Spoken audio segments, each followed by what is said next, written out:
In this video, I'll show you how to create an electronic schematic in Fusion 360. This follows on from the previous video in this tutorial series, in which I demonstrated how to create an electronic component library, complete with a 3D model. In the next video, I'll show you how to create a board layout and manufacture a PCB with the sponsor, PCBWare. To start off, I'll double-click on the schematic that we started creating in the first video that just contains the level shifter at the moment. To add more components, I'll go up and click Add Part and then scroll down to the custom library that we created in the first video. Off camera, I expanded this library and created some more components such as this diode, barrel jack, ESP8266. Recreating these components on your own would be a good way to practice applying what was covered in the first tutorial. For now, I'll select this one and add this to my drawing.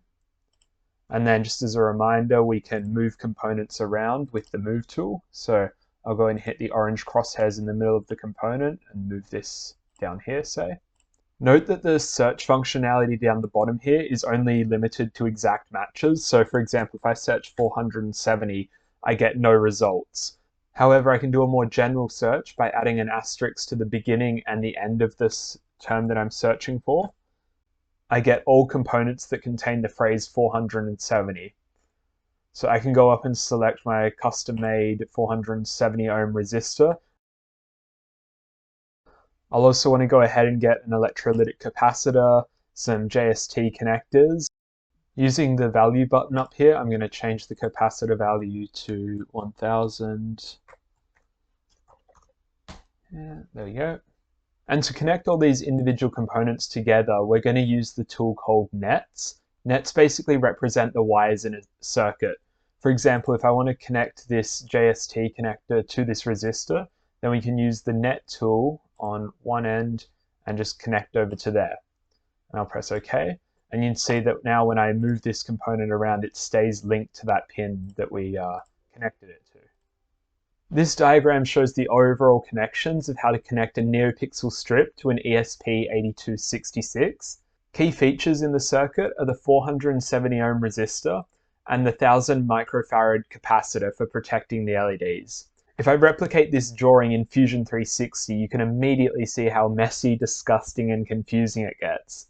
And this is only for one NeoPixel strip. We want to create 4 separate NeoPixel channels. To clean this design up, I can go in and search for a 5-volt symbol.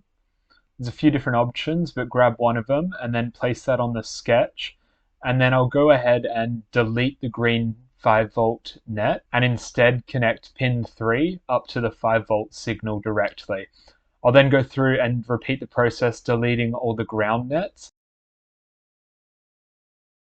and search for a ground symbol and add that to my design, connecting the green net directly to it again. I'll repeat this process for all the components in my design, just going through and deleting the existing nets. When I want to add in additional 5-volt and ground symbols, the most efficient method is to use the copy tool in the top left corner to duplicate an existing symbol. Everywhere that we've placed a 5-volt signal is going to connect to every other location that has a 5-volt symbol on it.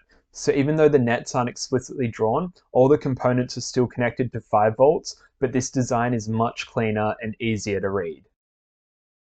We still have the issue of how to clean up the signal lines from the NeoPixel to the ESP8266 via the level shifter. While they don't look too chaotic at the moment, as we begin adding more and more components in, these signal lines will get in the way. So I'll go ahead and delete these, and I'll replace them with short stubs. Using the name tool, I can rename these short nets. Renaming the nets is similar to using the 5-volt symbol in that every net that shares the same name will be connected together even if it's not visually drawn.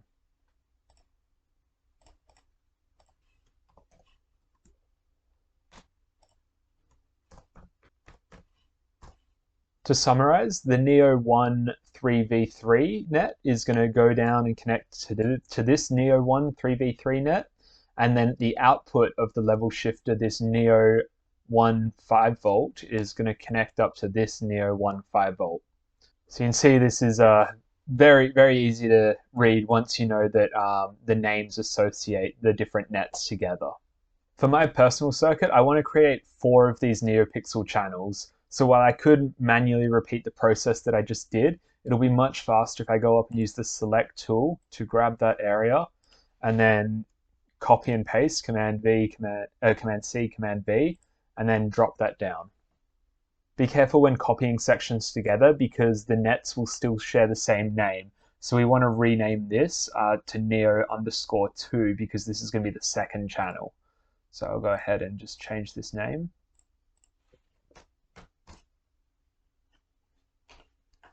And then I'll just repeat this process a few more times.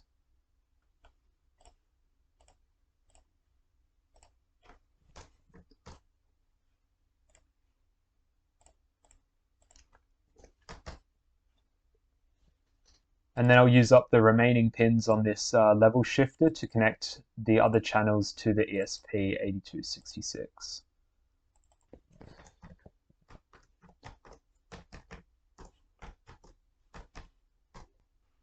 To make things even more readable, I'm going to break them into separate groups. To do this, I'll use the select tool to grab an area, and then selecting one of the orange crosshairs with a right click, create a new group, and then I'll create a name. Okay. In addition to this area now being neatly bound, I can also move it as a single entity by selecting the gray crosshairs up the top. This is pretty much the entire process of creating a schematic. Now we'll just go through and add the remaining components, connecting them together with nets. 5-volt power is provided through a barrel jack here. The power then goes through an on-off switch before connecting to the rest of the circuit. Note that when you join 2 nets together, a dot like this will form. If 2 nets cross paths like this without a dot, then they're not electrically connected together. Once again, I'll group this power subsection by selecting it and creating a group. For user input options, there's a momentary push button to toggle through LED animation modes, and 2 potentiometers to control the speed and brightness. On the momentary button, there's a 10K pull-up resistor connected to 3.3 volts, and it'll connect to pin 5 on the ESP8266 via a net called Mode Select. Unfortunately, the ESP8266 only has 1 analog input pin, but I want to be able to connect 2 potentiometers, which are both analog devices. I know I'll probably get some disapproving comments for this, but I opted to toggle between reading the different potentiometers using a pair of diodes instead of an analog multiplexer. The method I used is definitely inferior, and the diodes will drop around 0.7 volts. If you want more information on this design choice, check out the write-up in the video description, but for now I'll just gloss over it. The analog output of the potentiometers has a 10K pull-down resistor to ground, and is connected to A0 on the ESP8266 via a net called analog data. This is optional, but I also threw in some breakout header pins so that the user has the option to use the TX, RX, and I2C communication pins.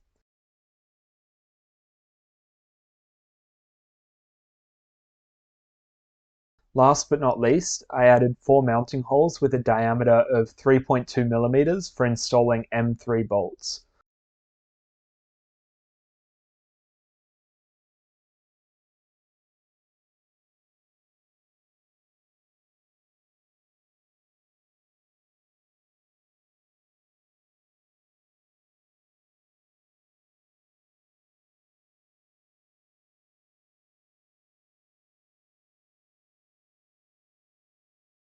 Now that my schematic is fully laid out, I quickly want to touch on ULPs and scripts.